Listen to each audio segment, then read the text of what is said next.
여성들이 남성보다 훨씬 많이 우울증에 걸립니다. 언론에서는 여성의 사회적 지위가 열악하기 때문에 그렇다고 분석하는데 저는 이 분석이 옳지 않다고 생각합니다.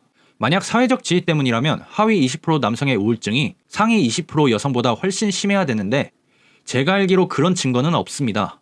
혹자는 여성이 겪는 성범죄 때문이라고 주장하는데 이 주장도 두 가지 이유 때문에 옳다고 보기 힘듭니다. 성범죄는 과거가 훨씬 심했고 빈도도 많았는데 옛날보다 현재 여성들이 우울증을 훨씬 더 많이 겪는다는 것이 첫 번째 근거입니다. 두 번째 근거는 제가 참고한 책인데 그 책에는 이런 식의 말이 나옵니다. 성범죄가 여성의 우울증에 영향을 미치는 것은 사실이지만 성범죄를 감안하더라도 여성과 남성의 우울증 격차는 너무 크다. 다시 말해 여성이 겪는 성범죄가 우울증 성별 격차의 한 요인인 것은 맞지만 그게 전부는 아니라는 거죠.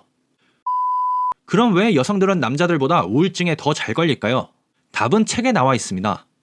책 생각이 너무 많은 여자의 저자는 여성들이 남자들보다 훨씬 더 오버싱킹한다는 점을 지적합니다. 번역자가 오버싱킹을 생각이 많다는 것으로 번역했는데 개인적으로 오버싱킹과 생각이 많은 것은 약간 좀 다르다고 봅니다.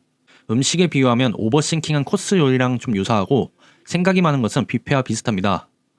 양쪽 다 다양한 음식을 먹는다는 공통점이 있지만 코스는 요리마다 분명한 흐름이 있는 반면 뷔페는 음식들 사이에 흐름이 없습니다.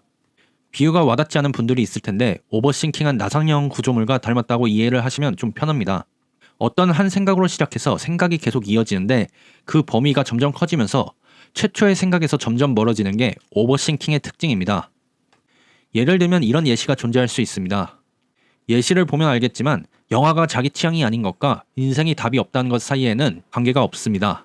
하지만 생각이 생각의 꼬리를 물면 처음과 전혀 다른 생각으로 충분히 이어질 수 있고 이런 현상은 한 사람을 우울하게 만들기에 충분합니다. 우울증의 원인을 이해하면 오버싱킹이 왜 우울증을 불러오는지 쉽게 알 수 있습니다. 우울증은 자네가 제 역할을 하지 못하면서 발생하는데 자네는 우리가 인지하는 것을 범주화시키는 역할을 합니다. 다시 말해 뇌가 인지하는 것을 분류하고 중요성을 부여하는 역할을 자네가 합니다. 하지만 사람이 계속 오버싱킹을 하게 되면 생각이 끝도 없이 이어지고 결국 자네가 과부하에 걸리는데 과부하에 걸린 뇌는 당연히 분류를 잘하지 못할 뿐만 아니라 사건의 중요성을 부여하지 못하게 됩니다. 삶의 의미를 잘 찾지 못하는 우울증 환자들은 공허하다는 얘기를 자주 하는데 사건의 해석을 담당하는 자네가 제 역할을 하지 못하기 때문에 이런 일이 발생하는 겁니다. 종합하면 오버싱킹 때문에 증폭된 걱정과 불안이 자네의 성능을 떨어뜨리면 우울증에 걸리기 쉽다는 얘기입니다. 누군가는 왜 여성들이 남자들보다 오버싱킹을 많이 하냐고 물어볼 수 있습니다. 몇 가지 생각나는 요인이 있긴 하지만 이것까지 얘기하면 얘기가 너무 길어지기 때문에 여기에 대해서는 따로 얘기하지 않겠습니다. 대신 오버싱킹을 끊을 수 있는 방법에 대해 좀 얘기하고 영상을 마치겠습니다. 책에는 오버싱킹을 막을 수 있는 몇 가지 방법이 나오는데 제가 효과적이라고 생각한 방법은 3가지입니다. 첫 번째는 운동으로 운동은 분명 생각을 멈추거나 단순화시키는 효과가 있습니다.